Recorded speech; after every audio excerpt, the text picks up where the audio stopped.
Hey guys, Vix Patola, NASM Master Personal Trainer with your fit tip of the day. Today, we're going to take a talk about stability balls. We're going to talk about what you can use them for, the great tools they're great for, and things they're not great for. So, this is a small stability ball. It's at 55 centimeters. The first thing you want to think about when you look at a stability ball is, what size do I buy? So, you should always look at your stability ball compared to your knee height. This is probably good for me. It's about 55 millimeters. It's probably what I want to use. You do have larger stability balls, 65, 75. You can use them for different things, but for most people, you want it about knee height level. So this is a good stability ball that I can use for pretty much most of my exercises. We're gonna go over a couple of the basic 4 exercises with stability ball that are really good, maybe one that you guys haven't seen before. First thing most people use these things for are crunches. So let's look at the crunch. I'm going to sit down my stability ball, I'm going to roll out. Now when I do my stability ball crunch, I don't want to roll to my head is on the ball. I want to roll to my lower back is supported on the ball. Hands can be crossed here, here, here. Holding resistance, it doesn't matter. We're going to cross our hands for the sake of purpose today. When I come up, notice I come from my parallel or laying position to a slightly inclined position and then come back. So again, I come up and I come back. There really is no move in my lower body. The reason we're using the stability ball is for to increase stability through our lower body in our core position. This is what makes it slightly different and more difficult than doing a crunch on the floor. So as you come up, you're here, you come back down, back up, back down. Notice the stability ball really shouldn't be moving much, and it's in my lower back, not doing this. If I find myself hips low, crunching up like this, 2 things: that stability ball can end up shooting out the back side of you, which is never good. And second, I'm not getting really the benefit of the stability.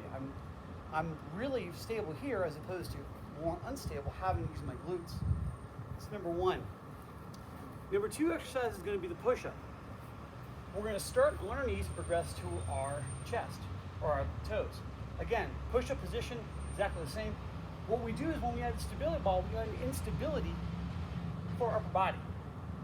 Shoulders, pectoralis, biceps, triceps, and shoulder complex all have to stabilize because now we're using an unstable surface. Progressing that forward more, you can use the stability ball for our push-ups. Again, much more difficult than the kneeling, just like it is on a push-up aggression. One of the exercises we're going to do today is going to be a little bit different. You probably haven't seen this before. It's called a lat roll. So what we'll do is have both arms straight, bodies flexed and forward.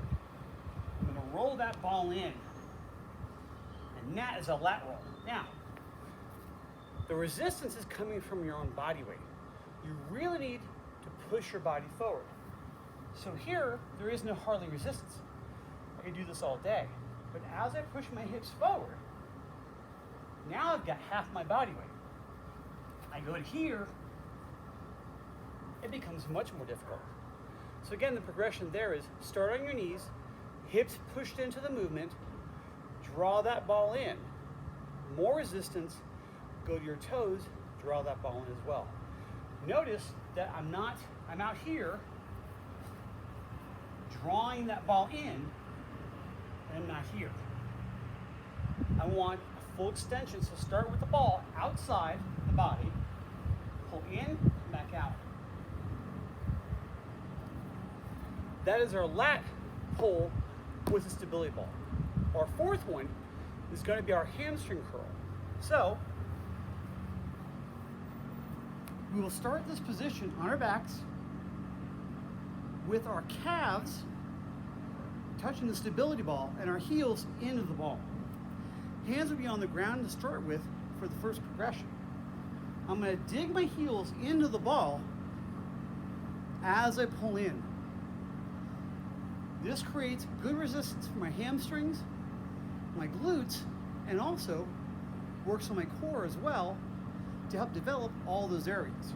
Now notice too, keeping my toes pointed straight up in the air. I don't want to let my knees get lazy and come out to the side. I want them straight up in the air, so I'm pulling my hamstrings here.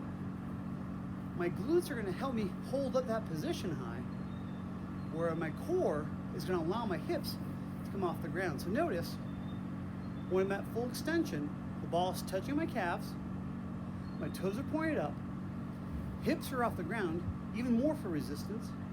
Now I dig my heels into the ball as I pull in.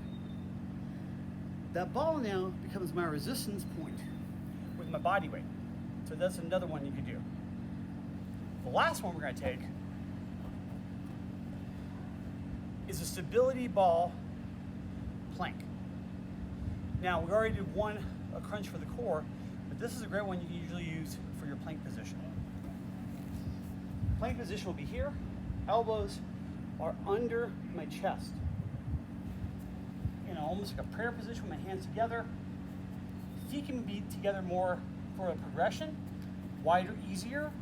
Closer, more difficult. I'm going to hold this position. Now, if I want to add some resistance to it or some instability, I'm going to move those hands in a circle, both directions.